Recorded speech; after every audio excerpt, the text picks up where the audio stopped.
So I took the classes online, all 4 of them. I thought the idea of gradually working through Growth Track online at my own pace was a terrific advantage. And the online structure and the way it was set up was terrific.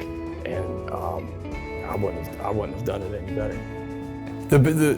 The online may be easier for some people, but I think when you do the in-person, you're in there with some other people as well. So you're meeting people, you're making connections that way.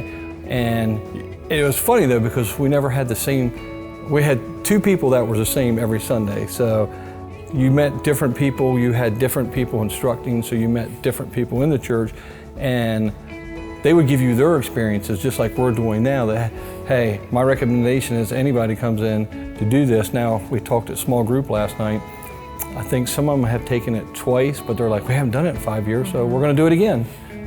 Well, after looking at it online, I seen it or whatever, I was like, okay, this is helpful because, like I said, I've been in church my whole life, but it's still some things that I don't know, and it's still some things that I am growing in. But once I got going or whatever, and he was talking about, giving your life to God and being baptized and stuff, I was like, okay, I did this, and I was like, okay, it's something else that I'm missing.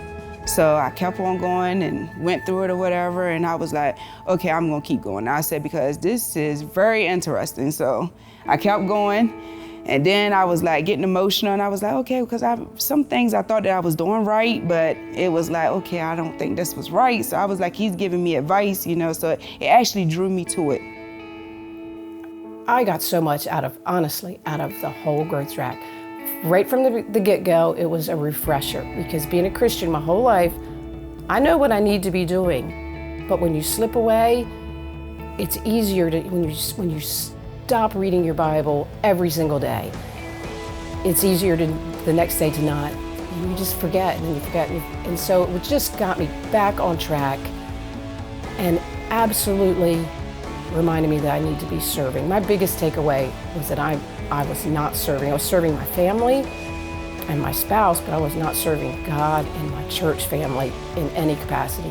And I knew I needed to be serving. It identified where I was weak, where I needed to grow. And it also taught me how to do things, like in second base, where they teach you how to pray, kind of give you some tactics and strategies on how to do things. So it taught me how to do things I was already doing better, and it also gave me a blueprint of where to go next. First, we were looking to Jesus first, which before it was like I'm looking for my husband for answers or my best friend for answers, and now I look to Jesus first, and then my husband and my family and my small group. And we have so much support now that I never had before.